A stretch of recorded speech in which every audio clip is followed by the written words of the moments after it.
at it again. So good, you had to do it twice. So good, we had to record it twice. I think that the first Terrifier that came out was just such a good slasher. Like, I don't really know if a lot of people expected another one. You're expecting it to be gorier, you're expecting it to be crazier, you're expecting more art, but it's like, first off, they hit you with, it's going to be 2.5 hours long. Oh shit, okay, that's a long slasher film. I don't know of any other slasher film that is that long. Like, I don't mind long movies, like give me Lord of the Rings all day and night, but holy shit, 2.5 hours. It's like, what are they going to do to make this crazy? And I'll be honest, I wasn't really super pumped about the sequel right off the bat. Like, I got to meet Damien Leone and David Howard Thorne, and I was really excited to talk to them about it, and they were excited about it. So I'm like, hey, I'm gonna definitely 100% support it. I love the first one. I love Terrifier. Bought the Witter Entertainment VHSs, the Blu-rays, the Steelbooks. I was on the bandwagon. Like you were saying, they up the ante on basically everything, both on the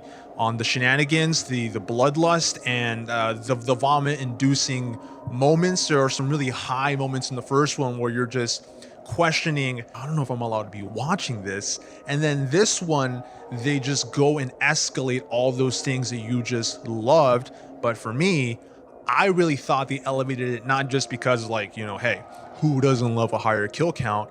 I thought they really elevated this film by adding more, you know, substance, you know, that ooey gooey plot goodness. And when you say a 2-hour film, it's one of those things where it's like, well, how many bodies can you rack up at that runtime where you're like, do I still care? Like, why would anyone want to sit down for that long, you know, holding in their dinner, their popcorn and their $20 slushies that they bought for 2 hours? But in this film, they do such a good job of establishing an actual final girl and what stakes matter to her. The development of him as a character and the development of our final girl, like, they did a great job with the final girl. Like, Sienna kills it. Like, I love the characters they built up, the family that we follow through this journey with her brother, and he's into slashers, he's into like the killers, and it's like, of course, like every parent is like, see, that's what happens, of course. But it's like the character development of this, and then segueing again into the deaths, the slasher, the meat and potatoes. As a slasher fan, seeing some of these scenes reminded me of what inspired my love for like horror and slashers in general. Evil Dead 2, when I watched Evil Dead 2 the first time and I see this headless corpse coming out with a chainsaw ahead of it, it's obviously like practical effects and goofy, but it's just like seeing that done the way that it was done, it was scary. It is creepy. It's goofy now looking back on it, but it's very like gets you involved in the film. It takes away the 3D and everything like that. It's really in your face, and this film does a great job at that. If the director's also the guy who's doing the effects, there's a better connection between the two. And like you're saying, classic films like Evil Dead, The Thing, it's more tangible. You can see something that feels more real going into this continuation of the story.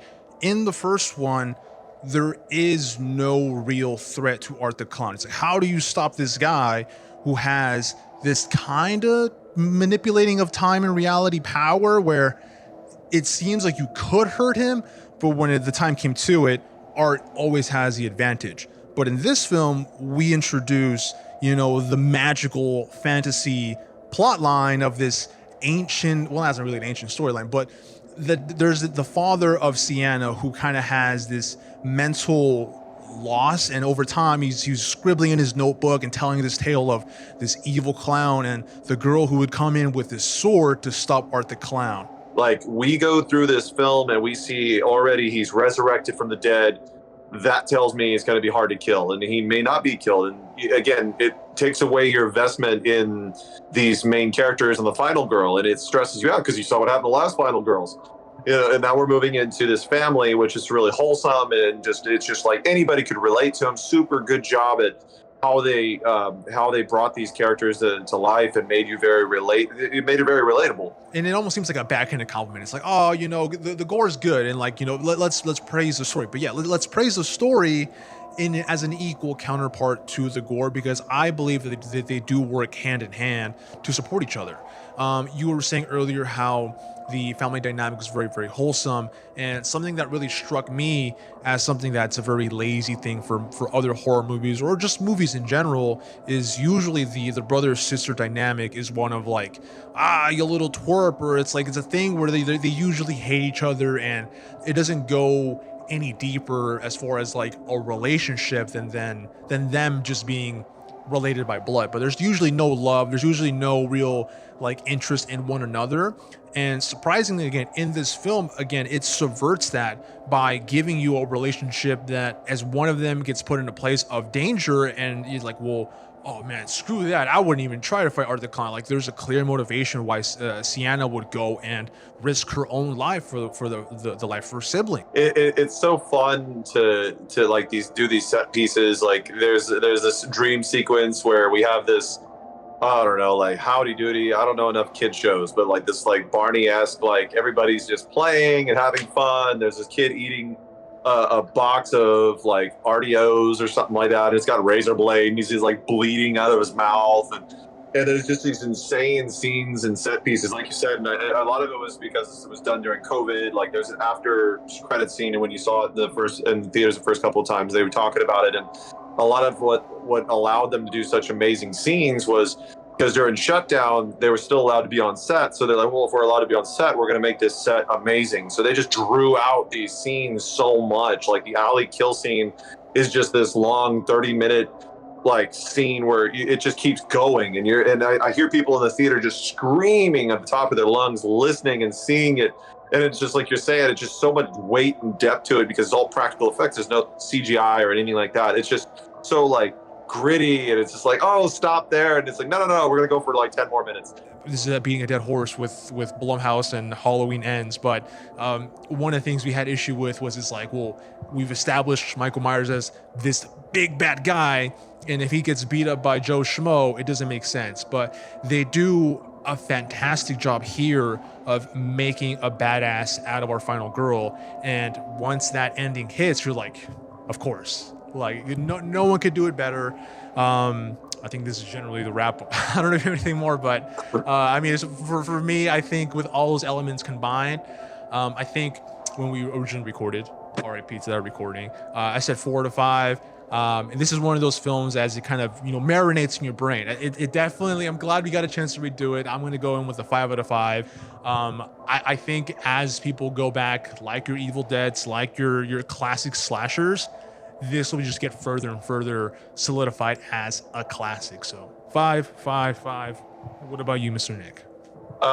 You know what? I think about the days that you would go and rent a VHS and watch it with a bunch of friends, and you have those old like Puppet Master and Child's Play, and let's say like The Watcher, and just ridiculous Hellraiser, and some of those old school like slasher films where they're just straight gory. You know what I mean? Like, this film reminds me of those days. Like, it reminds me of picking up a movie and having no clue what it's about and having no idea what to expect and just being like, what the fuck? Like, it's definitely not something you bring home to mom and watch with the family. You know what I mean? Definitely don't sit back and be like, hey, Ma, I picked up a film.